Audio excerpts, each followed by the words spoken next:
विधान परिषदेचे विरोधी पक्षनेते अंबादास दानवे यांनी शिवणी आरमाळ येथे भेट दिली। 14 गावांसाठी सिंचनाच्या पाण्याचा लढा उभारून बलिदान केलेले शेतकरी स्वर्गीय कैलास नागरे यांच्या कुटुंबियांना दानवे यांनी सात्वनपर भेट घेत कुटुंबियांना धीर दिला। यावेळी शिवसेनेच्या वतीनं 5 लाख रुपयांचा बचत ठेव स्वरूपातील FD निधी नागरे कुटुंबियांकडे सोपवण्यात आला। स्वर्गीय कैलास नागरे यांच्या आत्महत्येच्या संदर्भामध्ये काल मुख्यमंत्री देवेंद्र फडणवीस यांनी विधिमंडळात निवेदन केलं। यावेळी त्यांनी 8 किलोमीटरवरून शिवणी आरमाळ व इतर गावांना पाणी पुरवठा करण्यासंदर्भातचा मुद्दा मांडला। मात्र मुख्यमंत्र्यांना अधिकाऱ्यांकडून चुकीची माहिती देण्यात आल्याचा स्पष्ट आरोप स्वर्गीय नागरे यांचे बंधू गणेश नागरे आणि गावकऱ्यांनी विरोधी पक्षनेते अंबादास दानवे यांच्यासमोर केला। यावर सरकारच बेदरकार झाली आहे आणि राहिला प्रश्न जिल्हाधिकाऱ्यांचा तर त्यांना जनता जागा दाखवेल असं सांगितलं। एक आदर्श शेतकरी असलेले कैलास नागरे, नाविन्यपूर्ण शेती करणारे कैलास नागरे यांना आत्महत्या करावी लागते, हे दुर्दैव आहे आपल्या महाराष्ट्राचं, या भागाचं। कारण यांची मागणी जी होती खडकपूर्णा प्रकल्प जो इथे आहे, या खडकपूर्णाच्या माध्यमातून 14 गावांना पाणी मिळावं।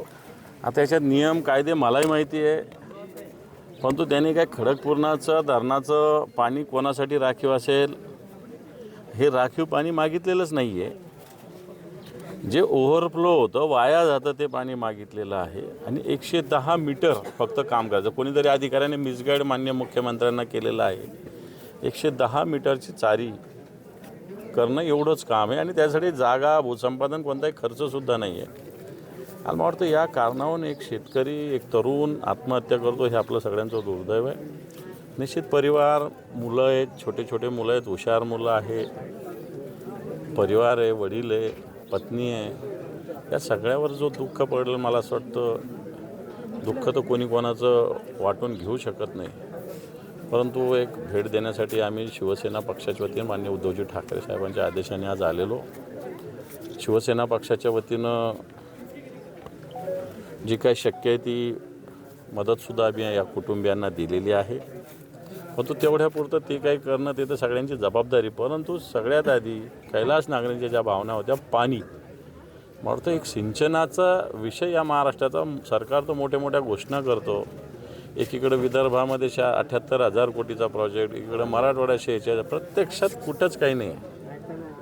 प्रत्यक्षात ह्या सिंचनाचे प्रकल्प कागदावर आहे, जुने 1960चे, 67चे, 70चे प्रकल्पसुद्धा अजून पूर्ण झालेले नाही।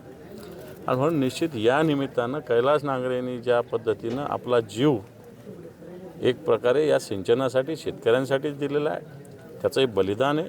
आणि मला असं वाटतं या भागातील जनतेला पाणी मिळालं पाहिजे, हे जर झालं तरच त्यांचं बलिदान हे व्यर्थ जाणार नाही। आणि मला वाटतं ते व्यर्थ जाऊ नये याच्यासाठी आम्ही सगळे प्रयत्न करू।